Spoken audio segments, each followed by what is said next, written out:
So in the last video, we talked about different types of entities. We talked about strong entities versus weak entities. And then we also talked about another type of entity, which is called a characteristic entity, which just adds more details about a specific entity. Now, what we want to talk about in this video are attributes. So attributes, like we mentioned before, are just the column names. The column names that describe a specific entity or the column names in a certain table. So if I say, for example, that a customer has a first name, a last name, an address, and an email address, those are just the attributes of the customer. Now, each attribute, when we add it to the table, we said that it has to have a name and a type, right? And so the type is kind of like the domain of legal values. And later, in one of the later chapters, we'll talk about even defining specific values that we can assign, like for the marital status, we can have them choose between married, divorced, separated, or widowed, for example.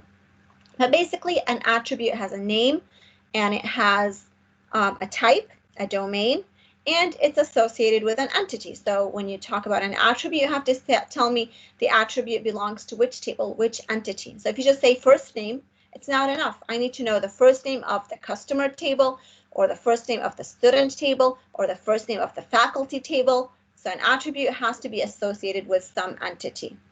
When we are drawing an ERD, the entity relationship diagram, and it's just a visualization of our tables and our design, we can represent it in certain ways. Now, usually what we do to simplify it is that we leave the domain out. That's not represented there. But here is a picture, and what this means here, whatever comes in a rectangle, that's the table name or the entity name. So here I'm saying that I have a table, or I have an entity called student, and I am storing information about the student, and the information I'm storing is the phone number, their name, their age, their date of birth, and the ID. So the attributes are represented by ovals. Whatever is underlined, that is the primary key. So I can immediately look at this attribute and find that the unique way of identifying a student is going to be a student ID, or kind of like the banner ID. Okay. Now, when we talk about attributes, there are different types of attributes. The first type is the simple attribute. Basically, they are atomic values that we are storing.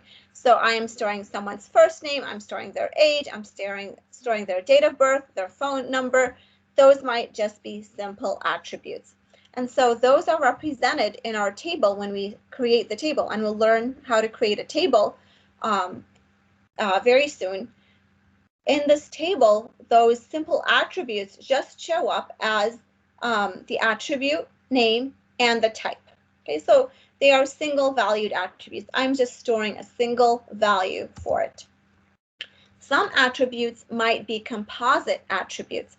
And so, for example, if I think of someone's address, well, their address, even though I'm storing it as a varchar, a big string here, as 123 Main Street, Manchester, Connecticut 06095, this really is comprised of separate parts, the house number, the street name, the city, the state, the zip code.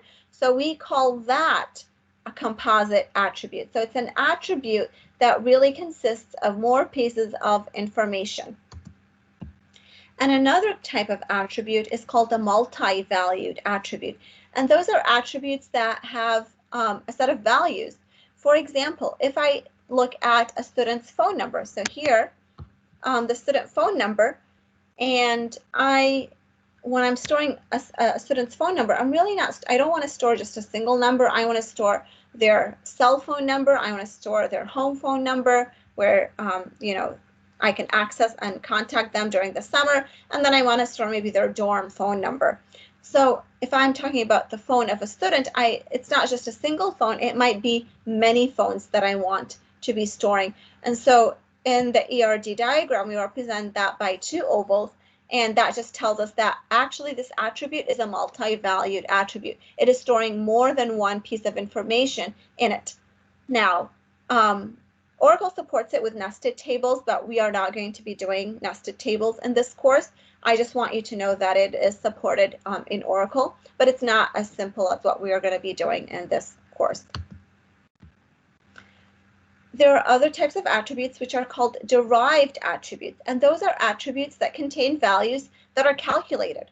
So, for example, when a student joins college, they are a certain age. Okay, they have a name, they have a date of birth, we assign them an ID, they have their set of phone numbers, and they have an age.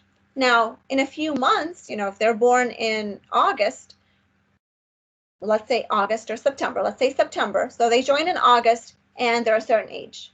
September comes along, this age needs to be updated. So who's responsible for updating this age? This is a hard question. Should we have a query that runs every night that goes through all the students and sees if their date of birth has come and it's their birthday and we should update their age? Probably not. So age, here we say age is a derived attribute. So anything that's calculated, that's a derived attribute, and we represent it in the ERD diagram with those dotted lines around the oval. And so it is not a good idea in general to be storing derived attributes. Anything that's calculated, you probably want to calculate it on the fly. You don't want to store it because your information might become stale and old and obsolete. So the date of birth is a stored attribute, and from it comes the derived attribute age. And like I said, we don't want to be storing those derived attributes. We want to just be calculating them based on, we don't want to store the derived attribute. We want to be basing the calculation based on the stored attribute. Okay, so in the next video, we'll actually start writing SQL commands. So get your database ready and your SQL developer ready so you can type the commands with me in the next video.